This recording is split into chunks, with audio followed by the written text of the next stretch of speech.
Magandang araw po sa lahat. May blessings po tayo today.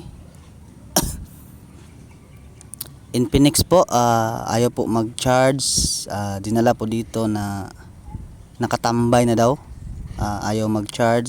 Sinubukan kong i-on, ayaw din mag-on. So bale medyo wala akong idea.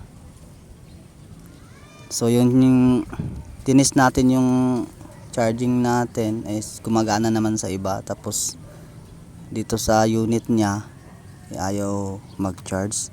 So wala akong idea, kasi idea ko pag battery nagcha-charge lang yan, tapos ayaw mag-on or nag-o-on pero namamatay. So ito wala talaga siya, para siyang dead phone. So mas maganda binuksan ko na lang, tapos para ma-check ko sa loob.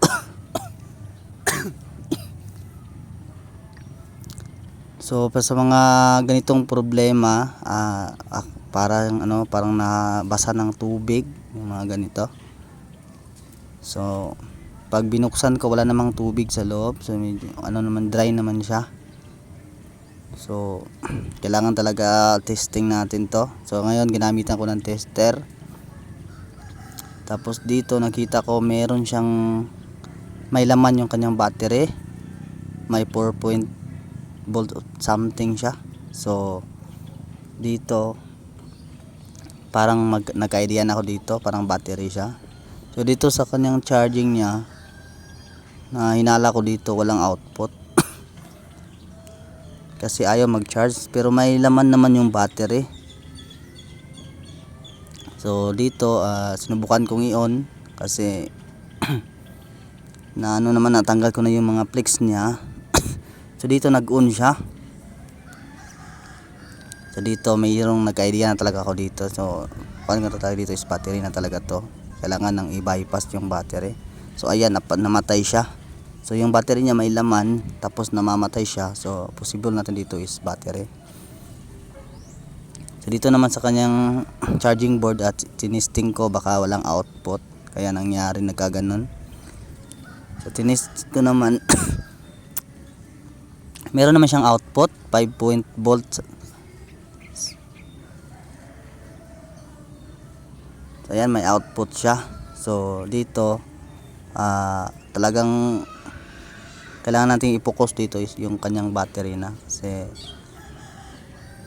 may output naman yung kanyang charging board.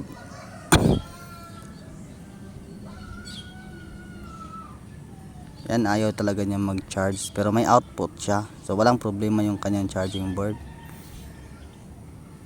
So dito medyo nalilito ako dito. So ginawa ko is dito sa kanyang main board, kung may 5 volts ba. So yan, meron naman siyang 5 volt, nakalagpas yung 5 volt niya galing charging board papuntang flex. So nakalagpas, meron siyang out. So walang problema. Tapos yung sa kanyang battery naman, meron din yan. So ayan, automatic, walang problema siya. So pinaka purpose talaga dito is yung battery niya. Sigurado itong battery niya. Kailangan natin i-bypass yung sa kanyang fuse terminal.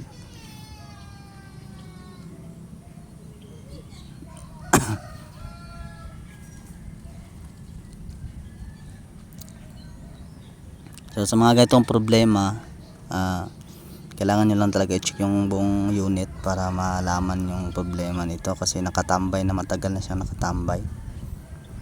So yan, dito ko binuksan ko na lang dito sa board, kasi pag Infinix kasi mahirap tanggalin yung kanyang battery, madikit.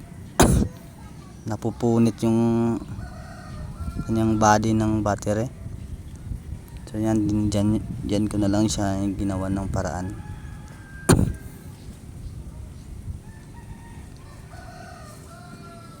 Binaypas ko na lang yung kanyang battery fuse, tapos sinubukan kong i-on. Ayun, nag-on na siya.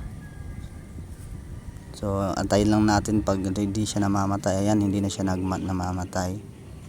So nag-open na siya. So okay na itong unit natin, mga bird.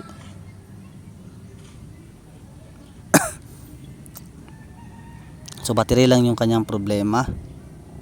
So marami pong salamat sa mga nanonood.